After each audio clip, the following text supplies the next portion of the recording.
Hi ಬಂಧುಗಳೇ, ಎಲ್ಲರಿಗೂ ನಮಸ್ಕಾರಗಳು. ಎಲ್ಲರೂ ಹೇಗಿದ್ದೀರಾ? ಚೆನ್ನಾಗಿದ್ದೀರಾ ಅಂತ ಭಾವಿಸ್ತೀನಿ. ನಾನಿವತ್ತು ಮೊಟ್ಟೆನ ಯೂಸ್ ಮಾಡಿ ಸ್ನ್ಯಾಕ್ಸ್ ಟೈಪಲ್ಲಿ ಅಥವಾ ನಂಚ್ಕೊಳ್ಳೋಕ್ಕೆ ತಿಂಡಿಗೆ ಯಾವ ಥರ ಮಾಡೋದು ಅಂತ ಹೇಳಿ ತೋರಿಸ್ತೀನಿ ಬನ್ನಿ. ನಾನಿವಾಗ ಮೊದಲನೇದಾಗಿ ಒಂದು 4 ಮೊಟ್ಟೆಗಳನ್ನ ತೊಗೊಂಡಿದ್ದೀನಿ.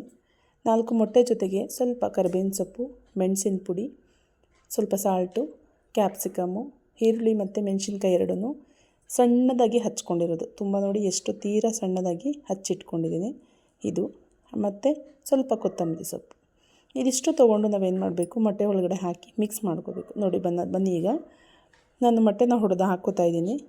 ಮೊಟ್ಟೆನ ಒಂದು ಬೌಲಿಗೆ ನಾವು ತೊಗೊಂಡು ಎಷ್ಟು ಮೊಟ್ಟೆ ಬೇಕಾಗಿರುತ್ತೆ, ಎಷ್ಟು ಜನಗಳಿರ್ತಾರೆ ಅದ್ರ ಮೇಲೆ ಡಿಪೆಂಡು.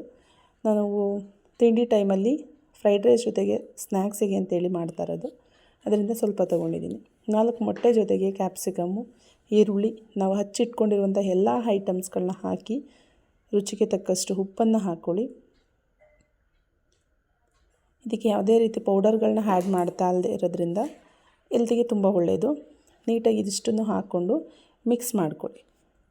ನೀಟಾಗಿ ಇದೇನು ಮಾಡಬೇಕು, ಮಿಕ್ಸ್ ಆಗಬೇಕು. ನೊರೆ ಬರೋ ಟೈಪ್ವರೆಗೂ ಇದನ್ನು ನೀಟಾಗಿ ಈ ರೀತಿ ಮಿಕ್ಸ್ ಮಾಡಿ. ಈರುಳ್ಳಿ ಮತ್ತು ಮೊಟ್ಟೆ, ಮೆಣಸು ಎಲ್ಲವೂ ಜೊತೆಲಿ ಸೇರಿ ಮಿಕ್ಸ್ ಆಗಬೇಕು. ಆ ರೀತಿ ಒಂದು 2 ನಿಮಿಷನಾದರೂ ಈ ಥರ ಮಿಕ್ಸ್ ಮಾಡ್ಕೊಳ್ಳಿ. ಈಗ ನಾನು ಮಿಕ್ಸ್ ಮಾಡಿಕೊಂಡು ರೆಡಿಯಾಗಿದೆ. ನೋಡಿ ಎಷ್ಟು ನೀಟಾಗಿ ರೆಡಿಯಾಗಿದೆ, ನೊರೆ ಬರೋ ಟೈಪಲ್ಲಿ ರೆಡಿಯಾಗಿದೆ. ಪಾನ್ ಕೇಕ್ ಥರ ಮಾಡೋದು ಹೇಗೆ ಅಂತೇಳ್ಬಿಟ್ಟು ನಾನಿವಾಗ ಕ್ಯಾಪ್ಸಿಕಮ್ಮು ಮತ್ತು ಈರುಳ್ಳಿನ ಹಚ್ಚಿಟ್ಕೊಂಡಿದ್ದೀನಿ, ಸರ್ಕಲ್ ಶೇಪಲ್ಲಿ ಹಚ್ಚಿಟ್ಕೊಂಡಿದ್ದೀನಿ. ಅದು ಮಧ್ಯೆ ಇರುವಂಥದ್ದನ್ನು ತೆಗೆದಿದ್ದೀನಿ. ಇದು ಅಂತ ಹೇಳಿದ್ರೆ ನಾವು ಔಟ್ಲೈನ್ ಕೊಡ್ತೀವಲ್ಲ, ಆ ರೀತಿ ನಾನು ಔಟ್ಲೈನಿಗೆ ಅಂತೇಳಿ ಕ್ಯಾಪ್ಸಿಕಮ್ಮು ಮತ್ತು ಈರುಳ್ಳಿನ ಯೂಸ್ ಮಾಡ್ತಾಯಿದ್ದೀನಿ. ಬನ್ನಿ ನೋಡೋಣ. ಪಾನ್ ಕಾದಿದೆ. ಇವಾಗ ನಾವು ಸ್ವಲ್ಪ ಎಣ್ಣೆನ ಸಾವ್ರ್ಕೊಂಡು, ಎಣ್ಣೆ ಹಾಕಿಲ್ಲ ಅಂದರೂ ತೊಂದರೆ ಇಲ್ಲ, ನಾನು ಸ್ವಲ್ಪ ಎಣ್ಣೆನ ಸಾವರಿದ್ದೀನಿ. ನಂತರ ನಾವು ಹಚ್ಚಿಟ್ಕೊಂಡಿರುವಂತಹ ಕ್ಯಾಪ್ಸಿಕಮ್ಮು ಮತ್ತು ಈರುಳ್ಳಿಯನ್ನು ಈ ರೀತಿ ಇಟ್ಕೋಬೇಕಾಗುತ್ತೆ.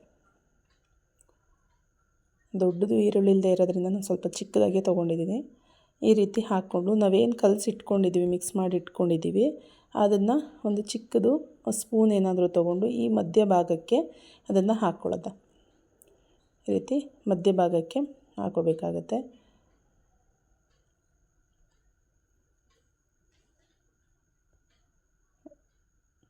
ಎಲ್ಲ ನಾವೇನು ಹಚ್ಚಿಟ್ಕೊಂಡಿದ್ದೀವಿ ಎಲ್ಲದಕ್ಕೂ ಈ ರೀತಿ ಹಾಕ್ಕೊಳ್ಳೋದು ಒಂದು ಸಲ.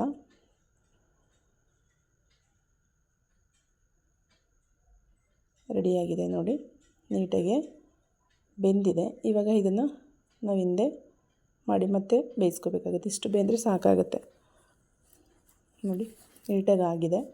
ಇದನ್ನು ಎರಡೂ ಸೈಡಲ್ಲೂ ಸ್ವಲ್ಪ ಕಂದು ಬಣ್ಣ ಬರೋವರೆಗೂ ಬೇಯಿಸ್ಕೋಬೇಕಾಗುತ್ತೆ. ಏಕೆಂದರೆ ಮೊಟ್ಟೆದು ಸ್ವಲ್ಪ ಸ್ಮೆಲ್ ಹೋಗಬೇಕಂತೇಳಿದ್ರೆ ನಾವು ನೀಟಾಗಿ ಫ್ರೈ ಮಾಡ್ಕೋಬೇಕು. ಈಗ ಫ್ರೈ ರೆಡಿಯಾಗಿದೆ.